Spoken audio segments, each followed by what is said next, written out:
ស្រុកសម្បូរទឹកប្តីប្រពន្ធ2នាក់រស់នៅរាជធានីនៃនគរលូប្តីមានជំនាញខាងចាក់ស្បែកជើងធ្វើពីស្មៅឯប្រពន្ធគឺមានជំនាញខាងត្បាញសម្ពត់ក្រាស់ៗជីវភាពរស់នៅរបស់ពួកគេគឺគ្រប់គ្រាន់ល្មមដោយអាស្រ័យមុខជំនាញទាំងនោះគេទាំងពីរនាក់តែងឮអ្នកស្រុកនិយាយថា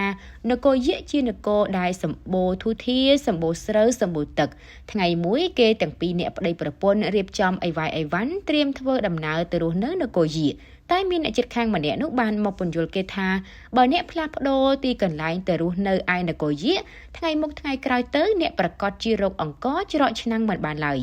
ពីរអ្នកប្តីប្រពន្ធនោះបានឮដូច្នោះក៏នឹកអន់ចិត្តមួយរំពេចគេក៏ឆ្លើយជំទាស់ទៅវិញថា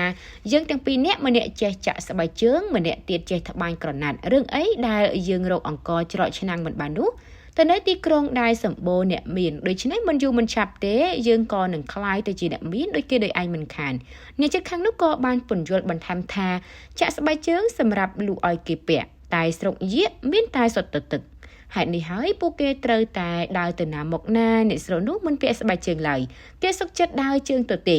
ឯក្រណាត់ដែលអ្នកចេះត្បាញជាប្រភេទក្រណាត់ដែលគេយកទៅធ្វើមួកតែនៅស្រុកយៈនោះមានភ្លៀងធ្លាក់ជុកជាំតាំងពីណាពីណីមកអ្នកស្រុកយៈមិនដែលពាក់មួកឡើយស្ដាប់ដល់ត្រឹមនេះប្តីប្រពន្ធទាំងពីររកពីអ្វីឆ្លើយទៅវិញមិនរួចសួរគេបញ្ជាក់ថាពិតជាអញ្ចឹងមែនឬអ្នកចិត្តខាងសាយតិចៗហើយនិយាយបន្តថារឿងអីថាមិនពិតបើទោះបីជាទាំងពីរនាក់នេះមានថ្វីដៃល្អយ៉ាងណាតែបើយកទៅប្រើនៅក្នុងតំបន់ដែលគេមិនត្រូវការផងអ្នកមុខជាដាច់ពួរមិនខានបើនឹងចាប់មុខរបររកស៊ីអ្វីត្រូវស្វែងយល់ពីតម្រូវការរបស់អតិថិជនជាមុនសិនអ្នកមិនអាចបិទភ្នែកបិទច្រមុះធ្វើដោយមិនស្វែងយល់ពីទីផ្សារឡើយចំណេះវិជ្ជាសមត្ថភាពមុខជំនាញទាំងឡាយគឺត្រូវឲ្យសមស្របទៅតាមដំណើរការរបស់សង្គមរៀនដើម្បីយកទៅផ្សំបន្ស៊ីនឹងការអនុវត្តជាក់ស្ដែងបើពុំដូច្នោះទេទោះបីជាពូកែ